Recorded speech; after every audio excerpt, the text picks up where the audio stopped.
Welcome to A Toast to Truth.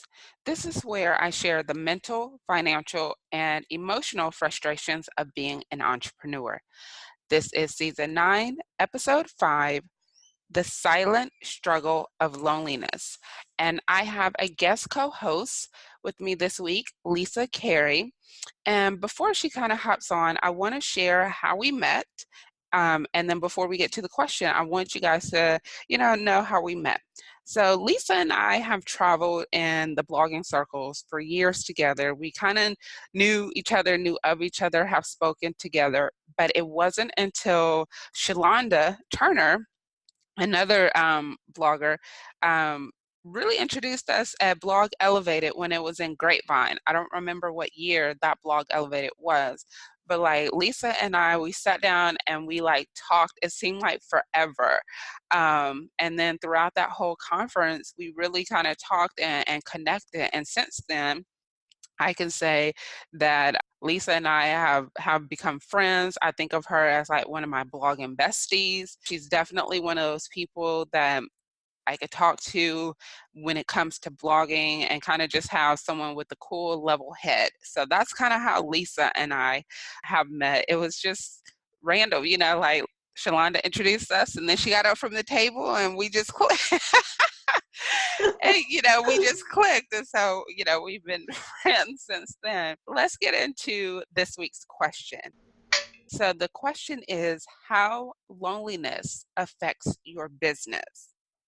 So, Lisa, if you want to just share briefly, because a lot of people know they are lonely, but they may not know how it affects their business. So, how has loneliness, before you kind of met a group of people you could work with, how has it affected your blogging, your business? Because you do have a business with New Creative Media.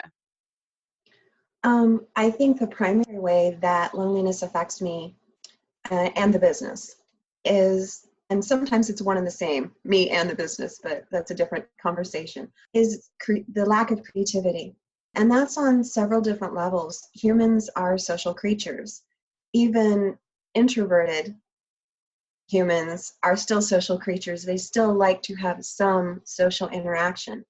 And sometimes as we're entrepreneurs or working our business or, just getting started, it becomes one, all-inclusive. That's really all we can think about. We're spending so much time on it that we don't always make time to spend with other people. Or two, we end up losing sight of the fact that we actually need to take a break from the business sometimes and spend time with other people.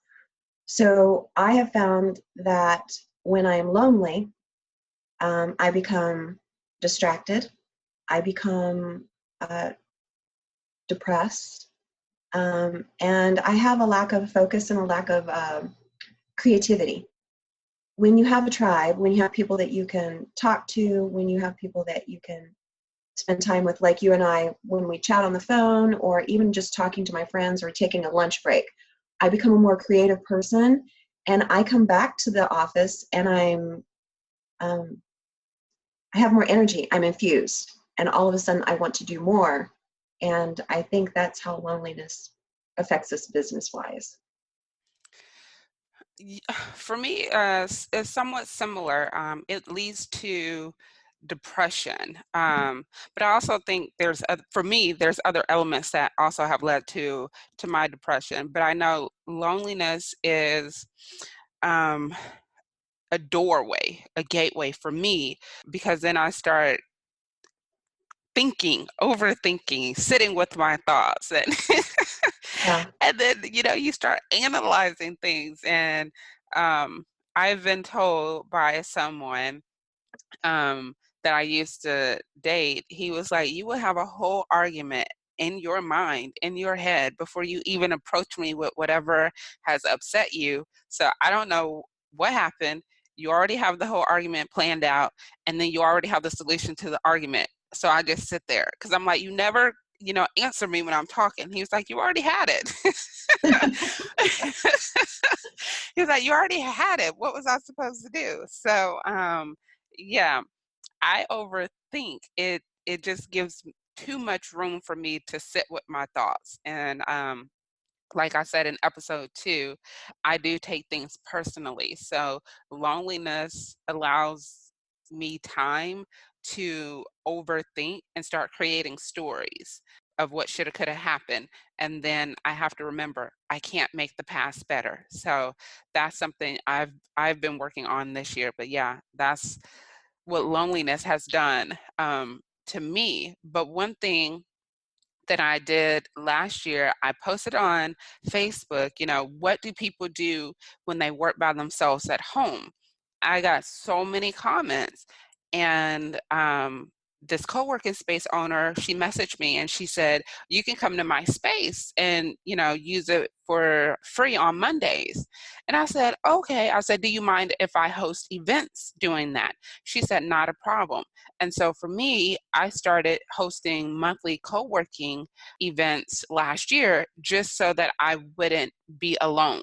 I felt, as an introvert, once a month was good enough to be around other people, but it did open up the door. What are some things you said, you've gone to lunch and you talk to friends on the phone and stuff. What are some other ways that you have tried to get out of just being, by yourself working at home? Well, one of the things I've done is I've joined a local networking group here in the area, and we are all women.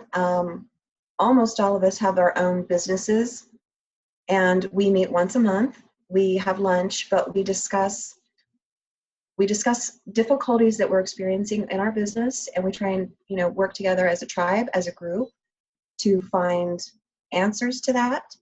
And then, of course, there's just of course, we talk about our families and we talk about some other things too, but we found that by coming together, each one of us has a different type of business. Like one is a realtor, another person's a travel agent, another person has a title company. I do social media. Another person does a tutoring service. Another person is a licensed massage therapist.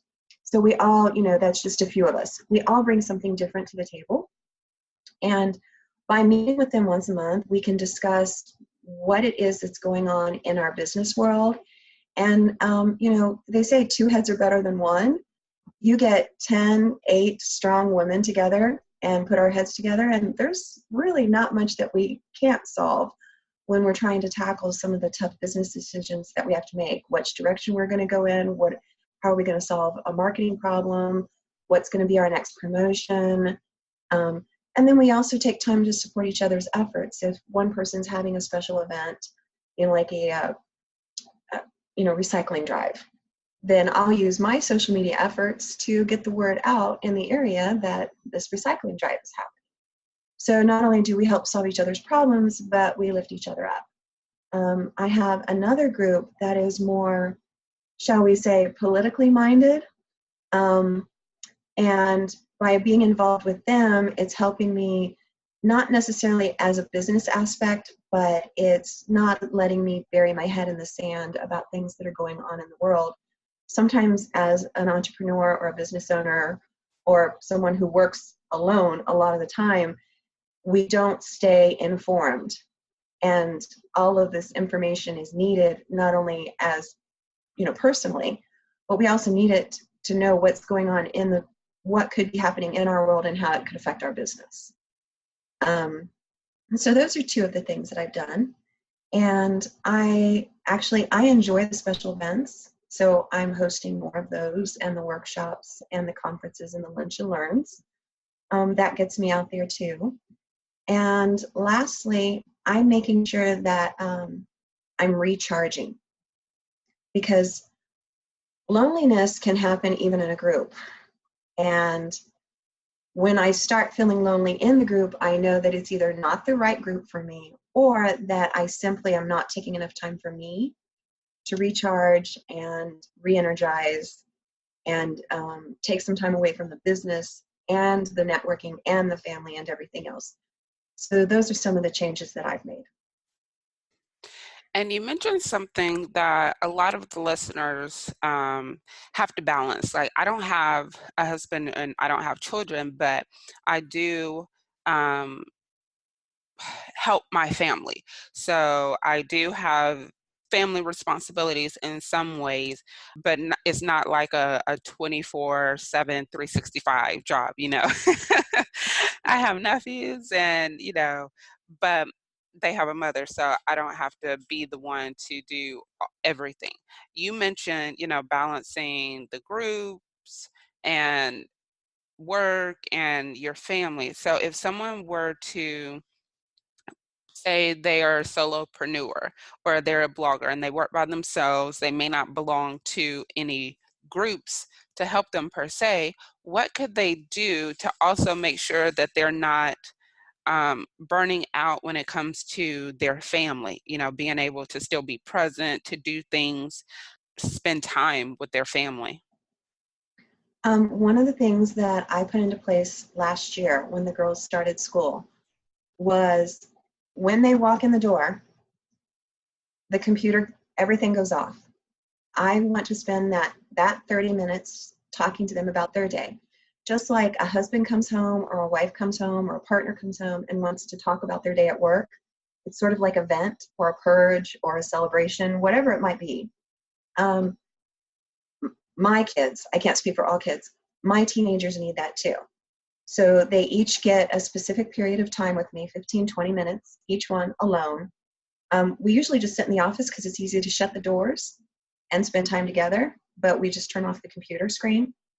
No Wi-Fi, no mobile, nothing like that. They can talk to me about their day. They can talk to me about their worries. We talk about lunch. We spend time doing that. Another thing that we do is I have one daughter that's an early morning. She's an early bird. She is always the first one up in the house. She and I spend the first 30 minutes of every day together.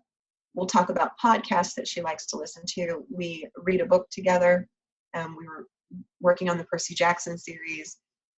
And then the other daughter is a late night. So when the one is ready to go to bed, the other one is ready to spend time with just mom. So she gets some time with me to maybe watch a movie or play a card game or just whatever it is. So carving out those little moments in time that the screen is off. And I mean screen is off as in your phone. Turn off the mobile data, turn off the Wi-Fi, make sure there's no distractions. A few other things that we've done is my husband and I making sure that we have time to go out together, just the two of us. Even if it's a work thing, even if it's going somewhere, for like a restaurant grand opening, we're still there together. And we can still spend time in the car talking on the way home, talking on the way there. Another thing that we do is calendars. Calendars are so important so that everybody in the family knows when mom has something really difficult or she's got a project she's working on or, we sit down about once a month and then we'll touch base again in the middle of the month. And I'll find out what it is that my husband has to go to for his job, and he finds out what I have to go to for my job. So very, very careful planning and calendaring so that you make sure that you're not overbooked. When I look at my calendar and I see that there's too many things going on, I know that it's time to start marking some things out. And that's another, to make time for family, you have to learn to say no. You just have to. And prioritize. Prioritize what's important to you and to your business. And anything else it's gravy. So those are some of the things that we've been doing. I like the creating the priority because I know if you're working by yourself, to you, personally, everything is a priority, right? Because you feel like the weight of the world is on your shoulders and you have to do everything. For those who, whether you have, family responsibility or not, I think prioritizing is a really good idea. I know I set maybe 1 to 3 things per day that needs to be done that day. And I may have, 1 to 3 big things to do for the week. And if they don't get done, I'm not going to, beat myself up like I have in the past. It just didn't get done that day. If it, wasn't important, then I can move it to the next day. If it was important, I need to evaluate how I was spending my time that day in order for me not to have completed it. Um, and, we're both bloggers, and, Lisa and I have had these conversations for a couple of years now on how some bloggers want to do things and it just doesn't seem like they have everything in place to do it, especially working with brands. And I know that's kind of moving us into more of the professional talk, but Lisa is going to be not only the moderator at the Get Me Paid Influencer Bootcamp for our detox panel, she's also leading a mastermind talking about working with brands, but she's also, the person that I've bounced ideas off of to help me plan this particular event. So Lisa is very knowledgeable when it comes to the blogging influencer world. And I do want to talk about the word influence because in her Facebook group, I saw one of the comments, someone said they hated the word influencer. They wanted to be called a blogger. And I felt that. I was like, I still call myself a blogger. I don't like using the word influencer because it has different negative meanings with all these articles that have been put out.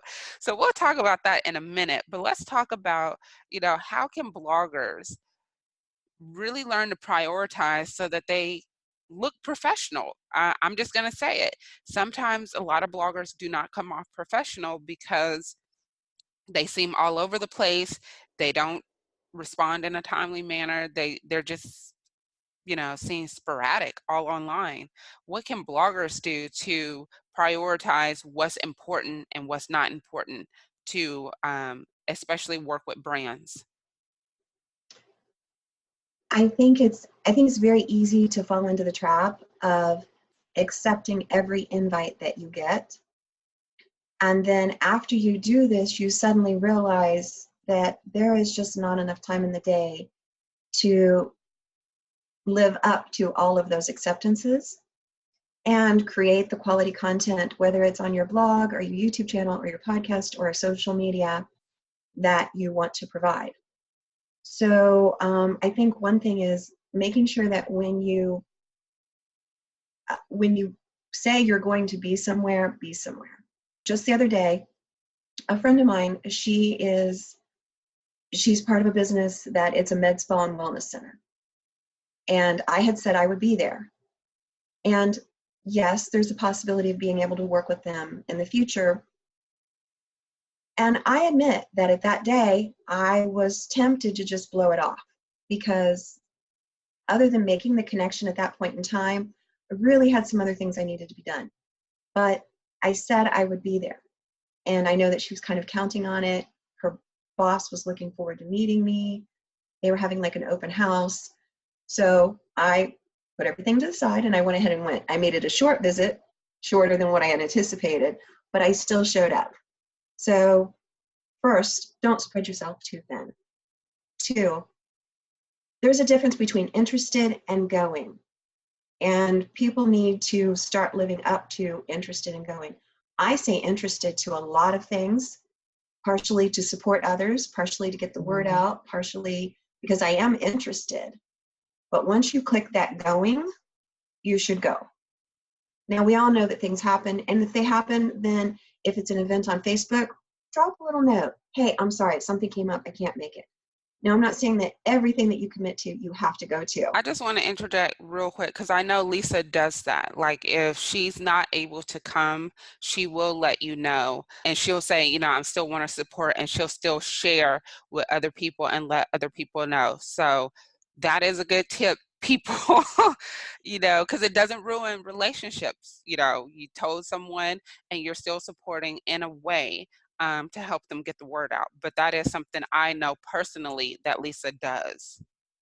So, and that's part of it too. And I'll get to that, building relationships thing, because building relationships and having priorities actually go hand in hand. But so some of the other things is they need to look at what's in their niche or what it is that they're focusing on. Let's face it, one of our blogs is a lifestyle blog. So it's very difficult to narrow down a niche for us. But we do know that our priorities, according to our audience, are parenting, travel, entertainment, and food. We know that those are the priorities. We know those are where the page views are. We know that that's what our audience tends to respond to the most. So knowing those priorities are for my readers helps me understand my priorities as a blogger. So one thing that I think bloggers really need to do is look at their insights, look at their page views, look at their Google Analytics, look at their engagement on social media. Find out what it is that your audience is responding to, and then make that type of content your priority. So if they love your What I Wore on Wednesday series, then make sure that you pay attention to that and make that one of your priorities. And then the third, there's lots of things that we could do there, but like we discussed with the building relationships, building a relationship with others has to be one of our priorities. Whether it's a building relationship with a brand or with businesses, with products, with services, with a network, with the other bloggers that we're working with, all of those things have to be a priority, because we all work, this is one industry where we all work on this together. And it is no one-man show. And if you're building relationships that are negative, then you're no longer going to have relationships with brands or with anybody else to do. I do keep track of people that no show, no call, no nothing. I keep track of it. I keep track of people that they show and they don't do the work. And then when people say, hey, I've got this opportunity, I was thinking about asking this person, what's your experience with them? I have to be honest. And I have to say, well, so far this has been my experience with them. Good, bad, ugly. But it's all going to be a truth. That's the bottom line. Part of it is to protect me, and part of it is to protect them. So I think those are some of the things that bloggers need to put into place to, when they start looking at forming their priorities and creating what it is that they want to do and how they want to do it. You made a very good point about the relationships and following through. For me personally, I don't say going to a lot of things, and I'm an event blogger because I know my schedule, right? You said have a you said have a family calendar, but essentially everyone needs to have a calendar so they Yeah, know what's going on. I also know what my time is, and I also know what my availability will be with some things. So I'm not going to commit. The only time I will say interested is if I actually know the person and I do want to help get, spread the word for their particular event.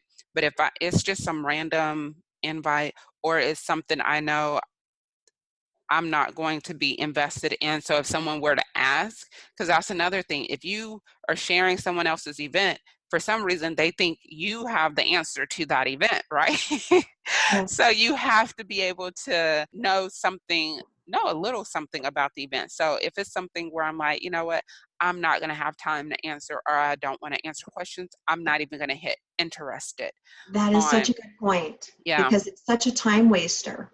it is. Because if you're a known blogger, people think you know everything if you're doing something with someone else, whether you're actually doing something with someone or you're just hitting, interested or going on their event on Facebook. They think you have some type of connection or relationship. So they're going to ask you because they know you, they don't know the other person. So if you don't have the answers, or if you don't want to answer the questions, the best thing is to hit can't go. Now, if you're like, oh, I know Lisa and I know this, I know what type of things that she does, yeah, I'll hit interested. So if someone has something to say, I can answer it and then say, hey, just go to the page. There's more information. Yeah, Um, but this year for me personally is my year of selfish sabbatical. So I've had to say no. Like I've had to say no to going to friends' weddings, prioritize my rest this year. For me, that's hard because I want to go and celebrate everyone. I want to go and do with everyone. I want to go to the events. But for 8 years, I've been doing it. And my body is like, it just needs a break.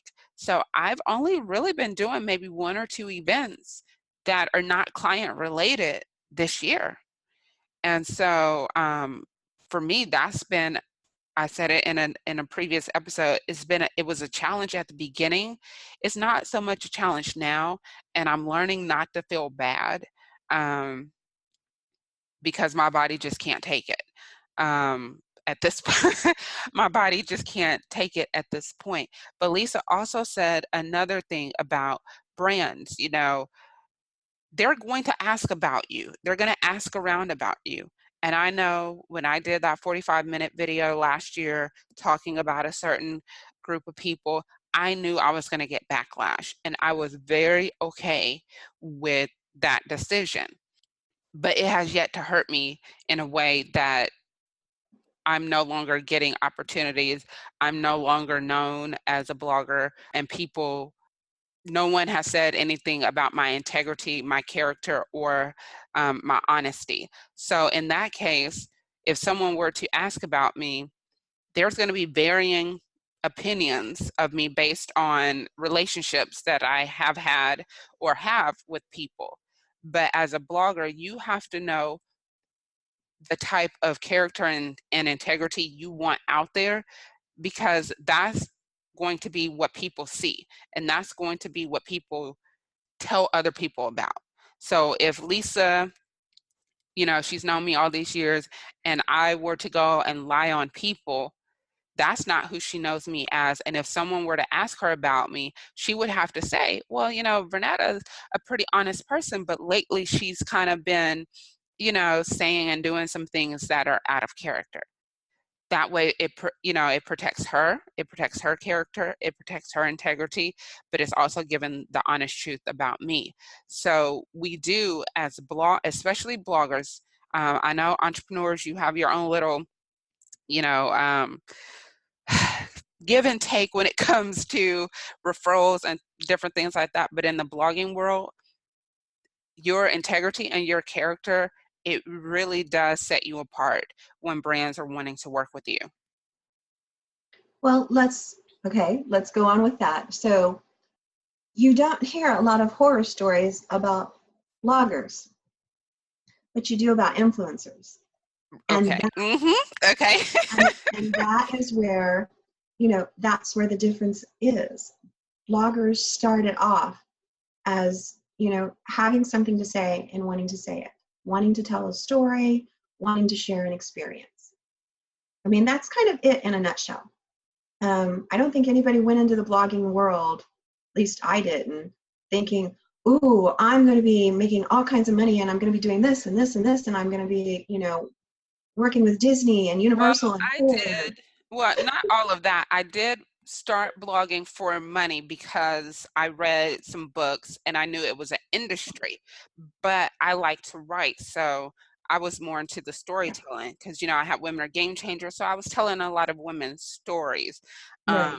But, the way that Lisa's describing it, that is how a lot of people are coming into the influencer space. That's Like it. The they want influencer.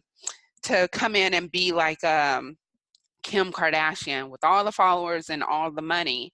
And I'm like, And not that really doesn't telling, always work, yeah, not really telling the story. Where I think influencers have taken what bloggers have built up and they've taken this one little pinch of it, this one little moment in time to put on Instagram The or these visibility 50, part, the yeah, popularity part, but not the yeah, work part. but not the work part, not the hours that goes into forming a relationship, creating a pitch, um, you know, keeping up media kits, working within your network. I mean, there's all kinds of, here in Houston, there are so many different networks that I work with, both in the blogging world and in the marketing and in the PR. Um, so, just because it's like the Hispanic blogging, Houston Latinas and the Hispanic Association and the African American and this and that and the other, we've got lots of little groups here, not even little groups, we've got lots of groups here. And sure, some of them, like one group is more millennial based, but I work with all of them. with all of them, it's one-stop shop. I can find something in whatever segment you're looking for, or we can just blend it all together and make it good. But as we were talking about, I think that's the difference with the influencers and the bloggers. They're taking this one moment, one little image out of a blogger's world and trying to turn that into a business. So, but it's all instant gratification too. That's right. It is instant gratification. I'm going to go back all the way till we were like in elementary, middle school, the participation trophies. That's what I feel like influencing is at times, is participation trophies. Is I started an Instagram, I started a blog, therefore I deserve to get paid. Well, if you want to win the championship, like the women's soccer team won the championship, they put in the work. They went to practice, they did the drills, they sacrificed not eating candy. I could not do that. They made sacrifices as a blogger because I identify more with being a blogger than an influencer, even though I know I'm an influencer. I know Lisa is an influencer. The reason I could say we are an influencer because people take what we create and they try to redo it, not tweak it, not make it their own, literally what we both do. And we've seen it as a blogger. I write every single day, whether I'm posting on my blog or posting on social media or in my journal or just typing on the computer. I practice my craft every single day because if I'm creating a story for an event, I need to be able to write it in such a way that it moves people. But I can't sit there and write a story for an event if I'm not practicing my craft every day. I'm reading about the influencing world every single day.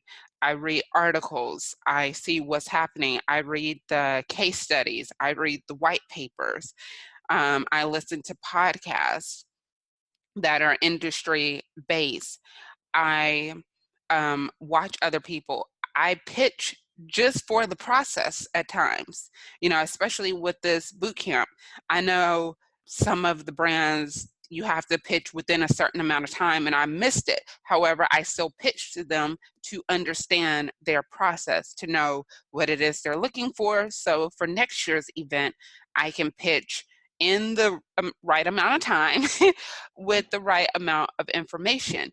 Also, I'm learning that some brands are changing how they're working with bloggers or influencers just based on reaching out. So there's a lot of things that bloggers do, bloggers who make money, I'll put that emphasis, bloggers who make money, things that we do that we're not posting on social media. I'm not posting, oh yeah, I got rejected by 5 brands this week, but I will share, hey, I learned some things when I didn't get to work with this brand. I may do it in a blog post, I may do it in a podcast, I may do it in a live stream or something like that, but it's work. And I know Lisa posted in, my Facebook group because someone was asking about pitching. She says she pitches every single day. This is work that you don't see, but work that is done and necessary in order to be visible, in order to get money. So, as an influencer, if you want to be an influencer, you can't think that it's just posting on Instagram, getting a bunch of likes, getting a bunch of comments, because Instagram, it looks like they are going to hide the likes and, test that out. So, what are you going to do if you don't see how many likes you get? Are you still going to be an influencer? I think that kind of brings us back to, discussing the loneliness. The first thing is, if we don't, as a content creator, influencer, blogger, whatever it is, if we don't have that feedback, it does turn into a sense of loneliness. It turns into, I put all of this into this. I worked so hard for it, and now I may not have gotten any feedback on, I might not have gotten any engagement or feedback on Facebook. I might not have gotten any likes or retweets or whatever. And I think, as we look at what happens to our online life, we have to try and make sure that that does not affect our offline life. which is where the loneliness plays into it. Just because I have to tell myself, just because my audience, I posted some content and I only got, 24 likes on Facebook, or responses, we'll call them responses, then okay, fine. That's 24. Was it 100? No. Was it 0? No. And even lots of what we do gets 0. But we can't allow how that works in our business and professional life affect us in our personal life. And sometimes there is a sense of loneliness when you don't get feedback on something that you're spending so much time and effort to create. So I think that's another, silent trial, something that's not discussed both in the entrepreneurial world and as a blogger, is that when we don't get the feedback that we were expecting, we feel like maybe we did the wrong thing. It's not that we did the wrong thing. We might have, but we can't immediately turn to that was a bad business decision, or that was not good content, or I didn't write it well, or the pictures. We can't turn it into a blame game, because that starts to separate us again. Another thing that I use to combat loneliness is when you start looking at what other people are doing. You start looking at that and you start saying, oh, well, they got to do this and they got to do that and I didn't get to do it, and I've got this many followers and this and this and this. And it's whether you're a blogger or an entrepreneur, a business owner, a solopreneur. When you start taking your eye off of your lane, just like in a car, when you start taking your eye off of your lane, you start to weave. You start to float. They say in a car, where your eye goes is where your car goes. The same thing with our business. And if we start to compare ourselves to other people, then we're going to have a sense of loneliness that we're not as good, we're not as worthy, we're not as important, whatever it is. And secondly, it's by giving us that sense of separation, it's going to take our eye off of our business, our brand, our opportunities, the things that we're supposed to be trying to do. So I think that's another way that, one, loneliness interferes with our business, and two, something that we can keep in mind as we start to look at what other people are doing. I would prefer to celebrate for them and say, that's great, that's wonderful, I'm glad you got to go. Or, what they say, if you can't say something nice, don't say anything at all. Anyway, okay, and so with that, we're going to take a quick sip and we will be right back.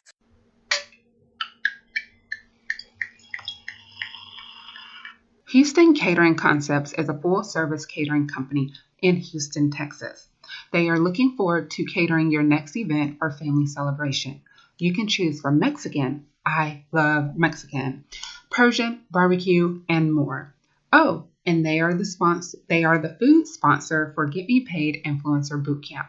Contact them today by phone 832-594-7296 or email orders with an S at houstoncatering.com. Mark your calendars. September 19th is the Get Me Paid Influencer Bootcamp. It's a one-day conference helping you understand the operational side of being an influencer so you make more money. Throughout the day, you'll learn different strategies you can add to your action plan. And that action plan is what you will implement when you leave. Make sure you go to gum.co/getmepaid19 to get your ticket today. No matter what, the freedom of waking up and not stressing out about money, paying your bills, getting things done, especially for your blog, is indescribable. And we want you to have that feeling too. So make sure you go to gum.co/getmepaid19 to get your ticket. Okay, we're back. So Lisa had, a really good analogy before we went to break. I like the car analogy and how you said, if you take your eye off the road, you're going to weave.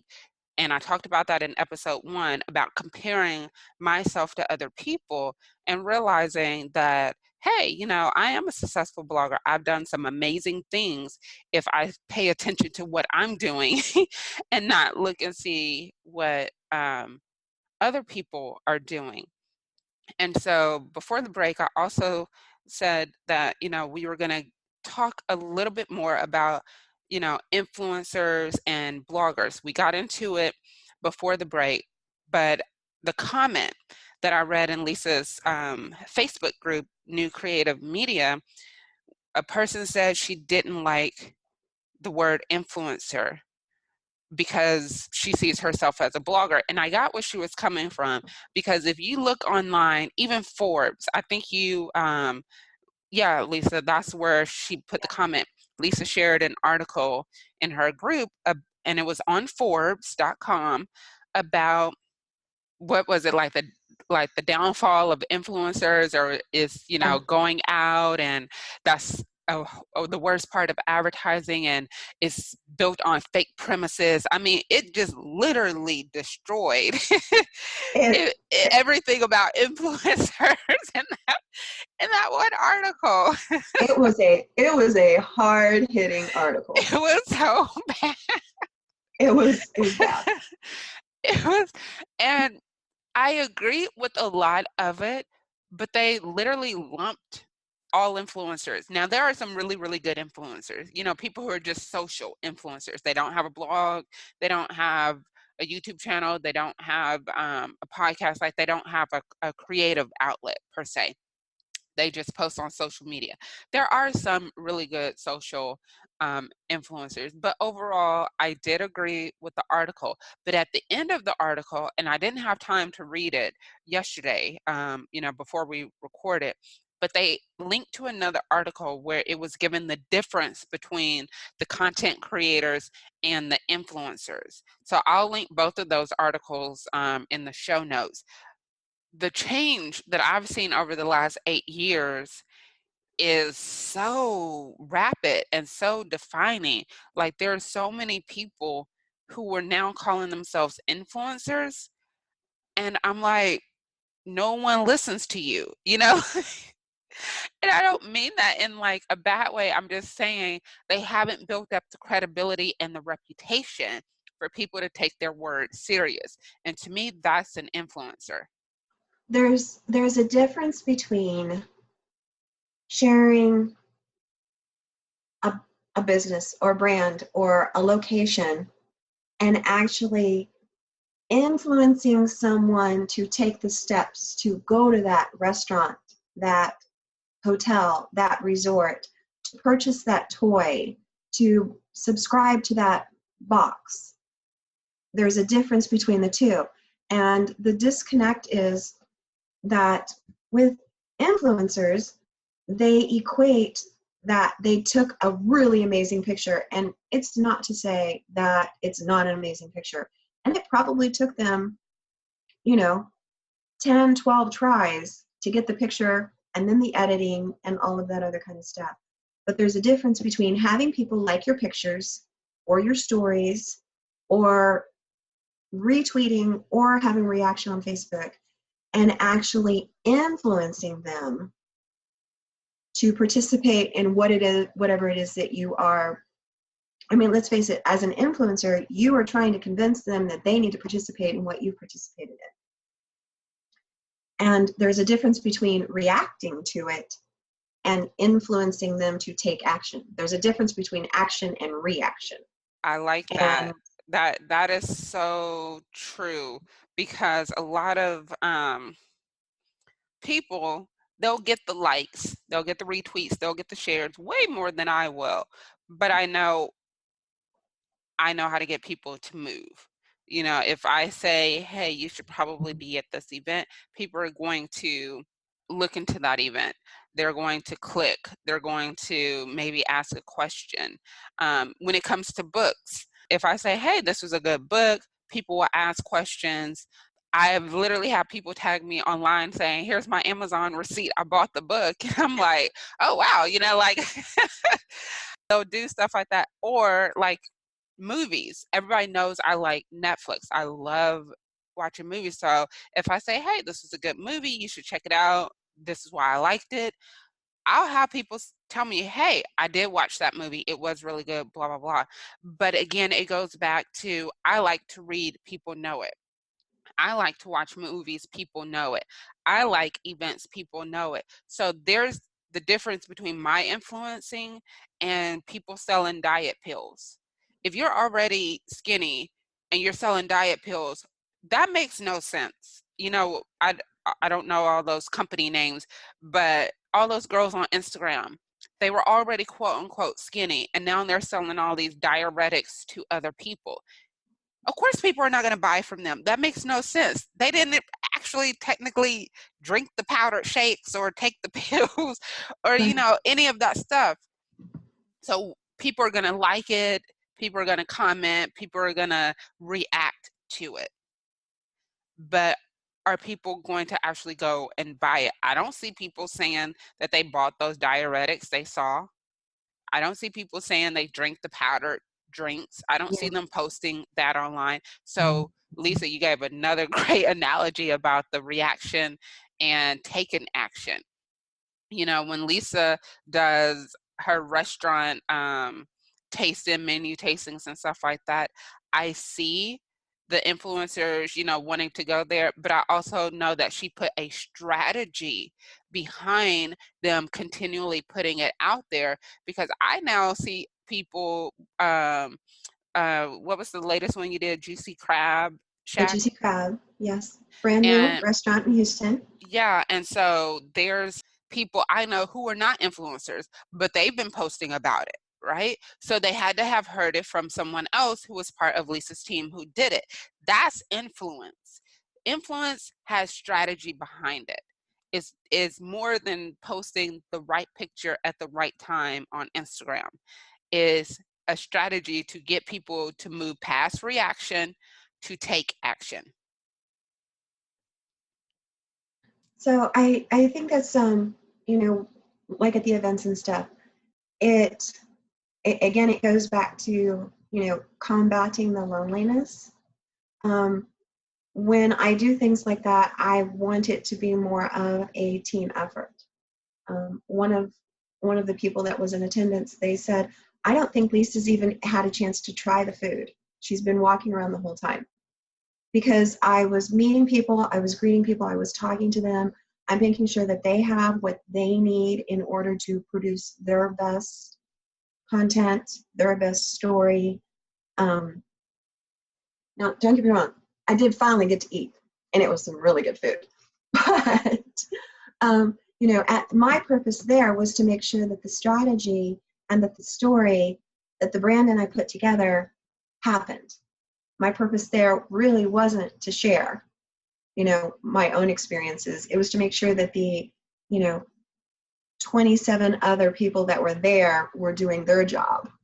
Um, but sometimes that's a lonely place to be because you're so wanting to get involved with what they're doing. So that's one of the things that I mentioned with other bloggers is, and I require this on every event that I do. It's just part of my standard. I always send out like a little reminder, a little description of let's keep these things in mind before we head out tonight or this weekend or whatever. I let them know, look, interact with each other too. It's not just your audience, but interact with each other. Show what it is that you and the person you just met or the person that you know and love and that you happen to be at the same place together. So that way you don't feel that sense of loneliness while you're there working. You can connect to your audience, you can connect to other people. And it also has a more authentic, it has a more authentic story if you're interacting with everyone else instead of just putting it out there instead of interacting with each other is to me the equivalent of throwing spaghetti to the wall and seeing what sticks. And you said something else that I'm going to mention in a moment, but Okay. I agree that, the story is what matters most when you're working with a brand or working with an event, because my experience is my experience. I may have had a wonderful experience, but someone else, at that event may not have had the same experience, right? And if they go to the hashtag and they see two different experiences, that may confuse them. But if there's a strategy with a specific story that you're sharing about the brand, that allows the person to come and have their own experience without it being muddled by someone else's. And that's when I do events, I don't want my story to become someone else's story. Right. I want them to connect to the event story and come and have their own experience. I want them to walk away with their own experience so they can share, hey, you should have been at this event.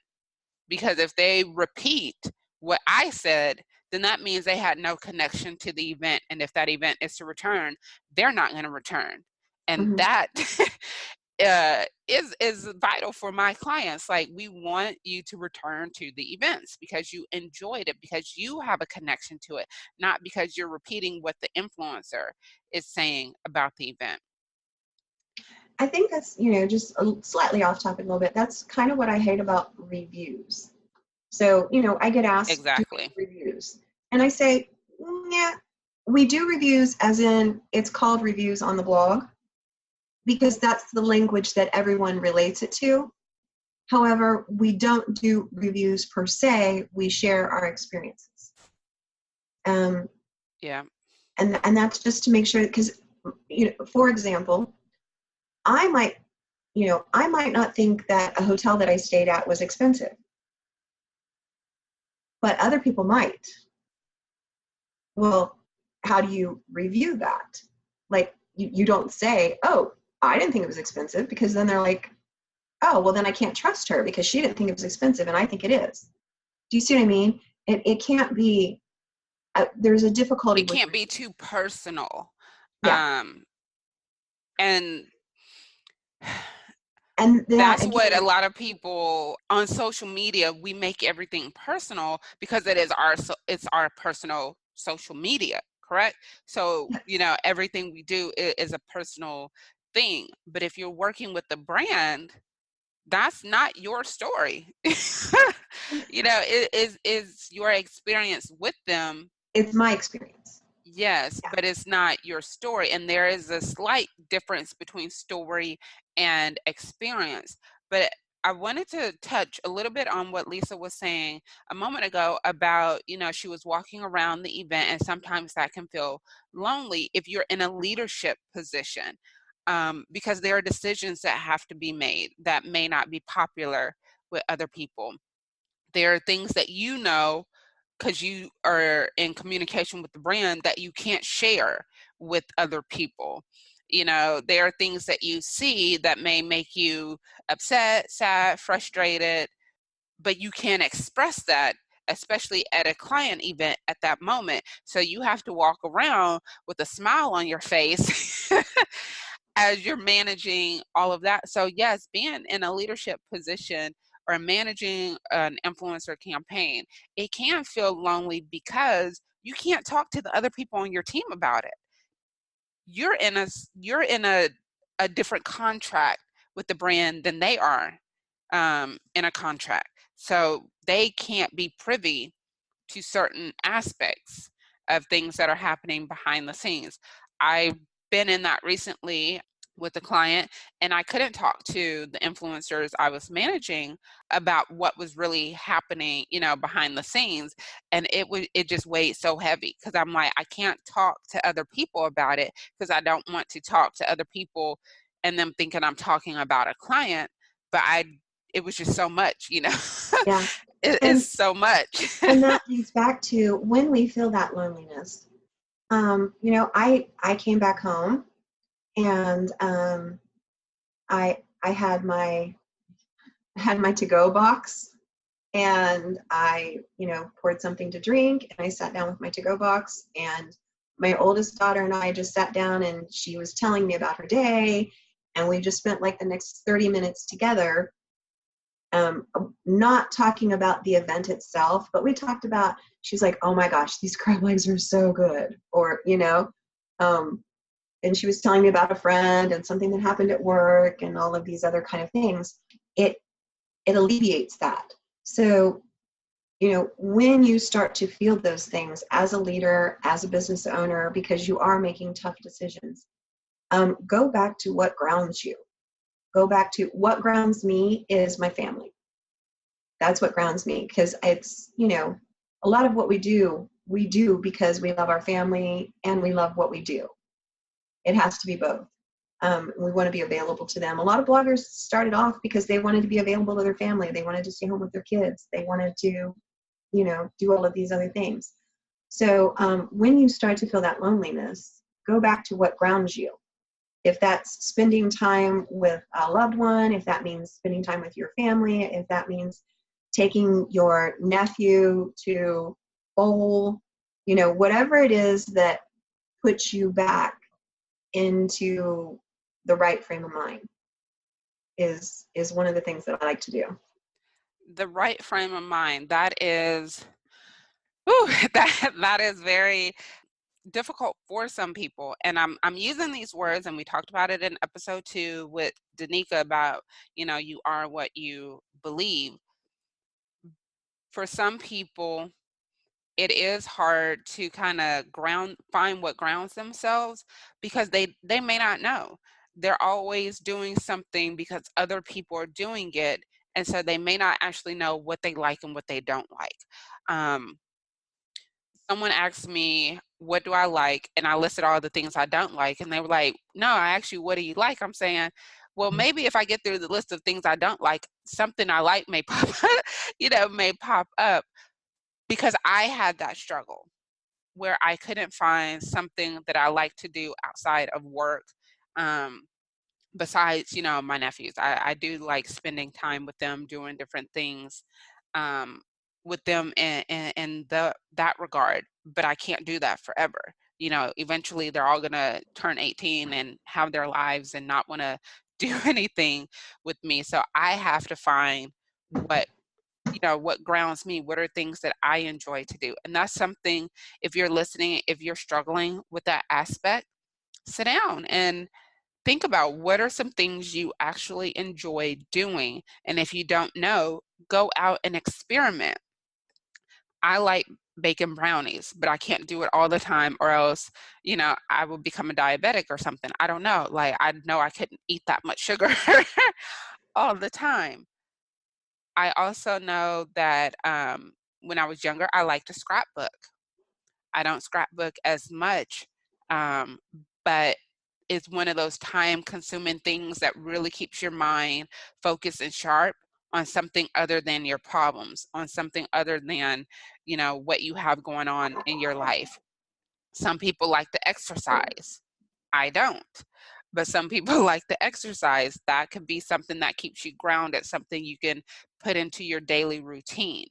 I agree with Lisa. You have to go back to what grounds you, but I also think you need to have something on a daily basis that kind of takes you away from what you're actually doing in your business, or with your blog, because you don't want to have your brain constantly focus on, oh gosh, I got to write this pitch, I got to send this email, I got to do this.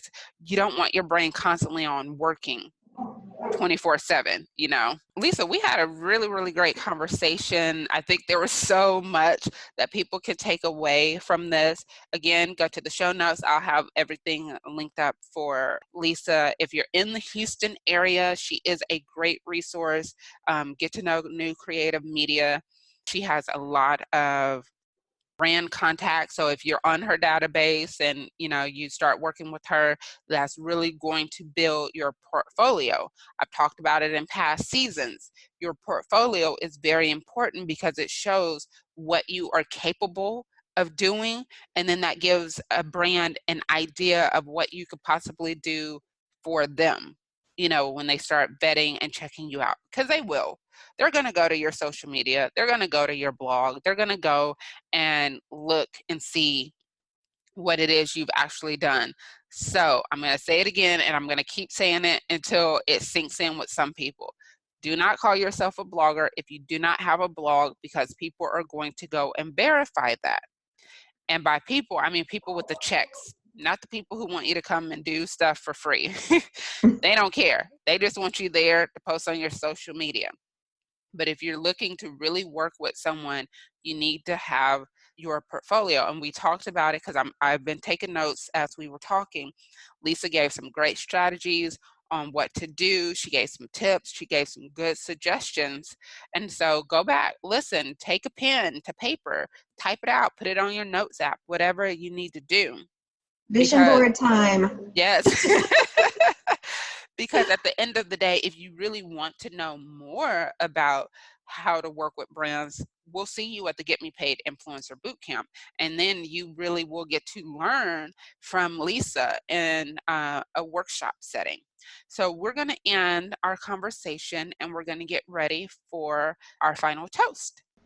So Lisa, what is the takeaway that you want people to have from this episode? I want them to realize that everyone experiences loneliness when they're using their own business, when they're creating their own business, when they're creating their own brand, and that it's okay to experience it. Don't embrace it, but it's okay to experience it. Once you embrace it, you can't move. You can't move forward. It's like you're stuck. It's like being in the mud. But once you realize it's happening, take a look at some of these strategies we've discussed and figure out which one of those works for you.